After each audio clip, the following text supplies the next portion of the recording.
plots for sale from 1,000 to 20,000 square meters at Mapsa, Menkodem and Dhargal. Contact Big Tycoon.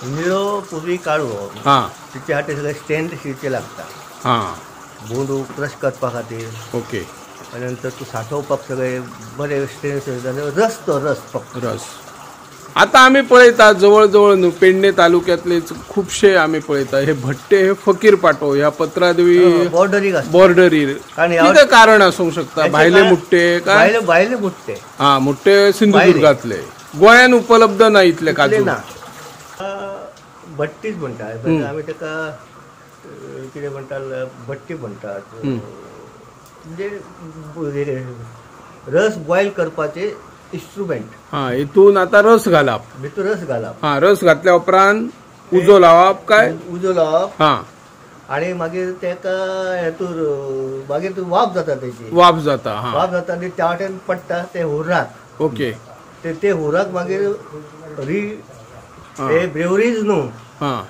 Distil करप वाफोवप पयली बाबा आम्ही पळयताले भट्टे वेगळे असले ते मातयेचे कसले करताले आणि त्याचेर मात उदक घालप उजो सकयल आणि वयर तेका थंड करप ल्हानपणी केले ते ल्हानपणी केले हितूर आणि तेतूर काय फरक तेतूर सगळं पूर्वी आता कितें रे ऑटोमॅटिक तेन्ना मातयेचे सगळे असले आणि तांब्याची भाट्टी असले लावणी असली ती मातयेची असली वतप कळशी असते मातयेचे असले ते तेन्ना थोडेशे सेफ्टी असले आता थोडे हेचे कॉईलचो हे जाता थोडो इस्तेमाल जाता अॅल्युमिनियमचो इस्तेमाल आता हे तुमचे भट्टे कितले आहात टोटल 7-8 असतात दिसा दीस लायता हे भट्टे सोऱ्याचे दिसा दीस लागता आता उर्राक आणि काजू फेणी उर्राकाचे कितले बाटले घालचे पडटले काजू फेणी करतलो जाल्यार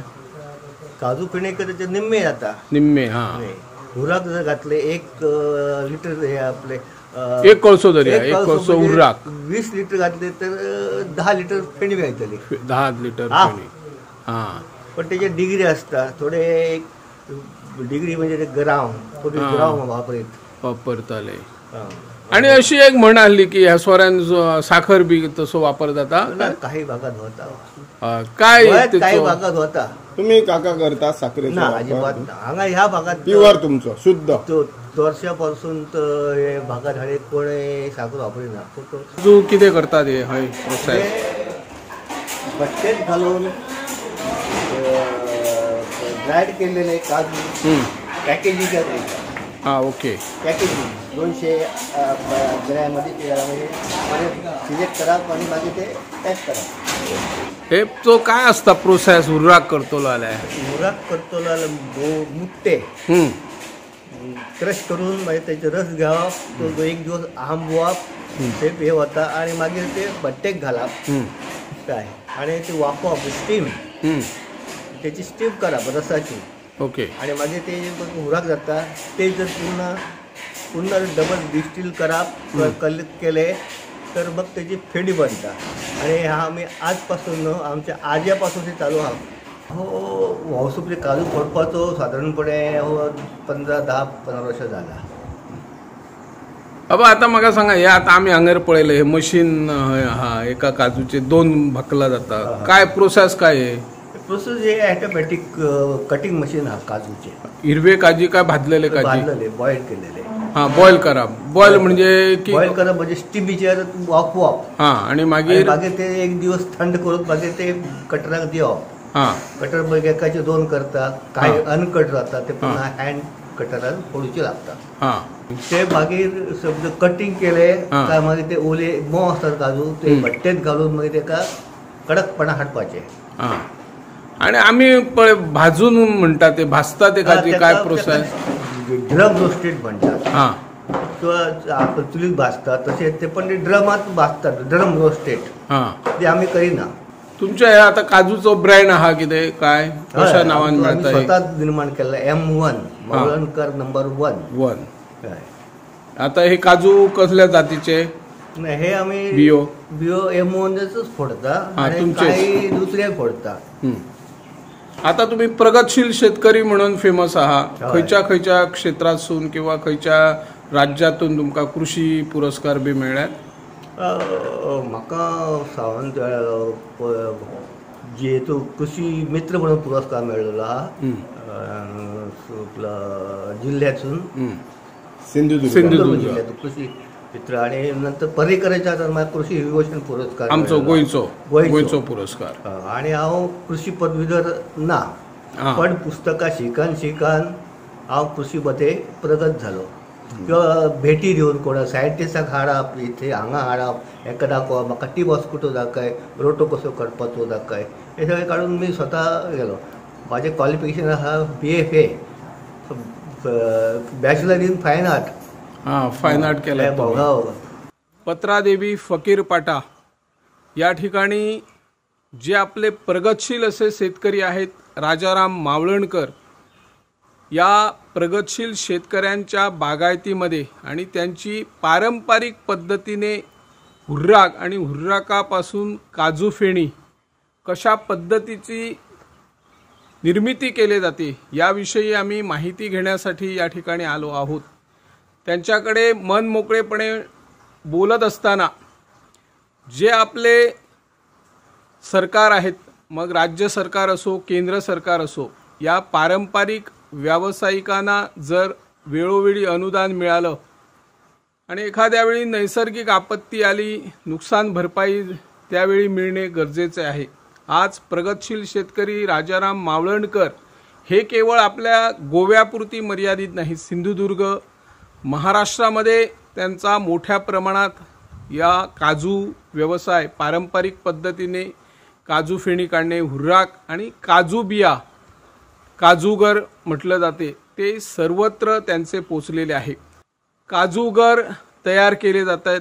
काजूगर कसे तयार करून जे आकर्षित आणि चांगल्या प्रतीचे काजू नंबर 1 मावळणकर काजूगर म्हणून प्रसिद्ध आहेत. त्यांच्याकडे आम्ही संपर्क साधलेला आहे. त्यांच्याकडे कशा पद्धतीने जी काजू बागायत आहे आणि त्या बागायतीची कशा प्रकारे राखण करायची असते, किंवा काजूगर उत्कृष्ट कसा लागेल, तो चवदार कसा लागेल आणि कशा पद्धतीने काजू बियापासून जे आपण वेगवेगळे साहित्य तयार करतो त्याची माहिती घेतलेली आहे. आज पारंपरिक पद्धतीने व्यवसाय करणारे अनेक युवक मागे पडत असल्याचे चित्र दिसते, परंतु मावळणकर यांची पूर्ण कुटुंब या पारंपरिक व्यवसायापासून, जो पूर्वजांचा व्यवसाय आहे, त्या पूर्वजांच्या व्यवसायाचा जो वारसा आहे तो वारसा चालवण्याचं काम मावळणकर कुटुंबीय करत आहेत. अनेक वेगवेगळे व्यवसाय करत असताना अनेकांना मार्गदर्शन करतात. कधी सरकारकडून अपेक्षा धरत नाही. आज सहज बोलताना त्यांच्याकडे आम्ही संपर्क साधला आणि त्यांना विचारलं की रानटी जनावरापासून तुम्हाला या बागायतीला किंवा जो व्यवसाय आहे त्याच्यापासून धोका आहे का? ते सहज म्हणून जातात, प्रत्येक जीवजंतूला जगण्याचा अधिकार आहे आणि त्यांचाही या वनावर, या बागायतीवर जीवजंतू, पशु पक्ष्यांचा अधिकार असल्याचे ते सांगतात. मावळणकर यांचं प्रसिद्ध काजूगर आहे, हुर्राक प्रसिद्ध आहे. आणि जर आपल्या गोव्यात प्रथम हुर्राक काजू फेणी जर कुठं तयार होत असेल तर ती पत्रादेवी फकीर पाटामध्ये, आणि सगळं गोमंतकीयांना माहीत आहे. आणि खरं म्हणजे त्यांना बाजारपेठेमध्ये जाण्याची गरज नाही, स्वतः ग्राहक त्यांच्याकडे येतो आणि हवं ते हुर्राक काजू फेणी घेऊन जातो, काजूगर घेऊन जातात. काजूगर तयार करण्यासाठी वेगवेगळ्या भट्टीमध्ये घातले जातात. काजू फ्राय न करता ते काजूगर म्हणजे काजू बिया बॉईल करतात आणि नंतर यंत्रामध्ये घालून त्या वेगवेगळ्या करण्याचं काम करत असतात. सरकारने अशा व्यावसायिकांना प्रोत्साहन देतानाच आज 300 पेक्षा जास्त रोजगार त्यांनी उपलब्ध करून दिलेले आहे. अशा उद्योजकाला सरकारने वेळोवेळी आर्थिक मदत किंवा ज्या काही अडचणी समस्या असतील, वातावरणाचा बदल होत असतो, निसर्गाचा बदल होऊन अशा काजू बागायतीवर मोठ्या प्रमाणात संकट येऊ शकतात. राजाराम मावळणकर म्हणतात की आपलंही मोठ्या प्रमाणात काजू बागायती महाराष्ट्रात आहे, शिवाय गोव्यातही आपण मोठ्या एकर जमिनीमध्ये काजू बागायती लावलेले आहे आणि वेगवेगळी झाडे या ठिकाणी त्यांनी लावलेली आपल्याला दिसून येतात। वेगळ्या प्रकारचं शेती आणि शेतीचे वेगवेगळे प्रयोग करण्यासही ते मशहूर आहेत। गोवा सरकारचा त्यांना कृषी खात्याअंतर्गत दिला जाणारा पुरस्कार मिळाला। महाराष्ट्र सिंधुदुर्ग भागातही त्यांना कृषी मित्र म्हणून पुरस्कार प्राप्त झालेला आहे। असे राजाराम मावळणकर हे कुटुंबीय पारंपरिक पद्धतीने जो पूर्वजांच्या वारसा रूपाने आलेला व्यवसाय करतात। शिवाय काही जमीन भाडेपट्टीवर घेऊनही ते वेगळा काजू व्यवसाय करत असल्याचे चिन्ह दिसून येत आहे। या आदर्श कुटुंबाचं, आदर्श शेतकऱ्याची जर नवयुवकांनी दखल घेऊन आपणही या क्षेत्रात व्यवसाय केला तर खूप काही आपल्याला लाभ होऊ शकतात, असा संदेश राजाराम मावळणकर देत आहे। मी निवृत्ती शिरोडकर, इन गोवा 24 ताससाठी।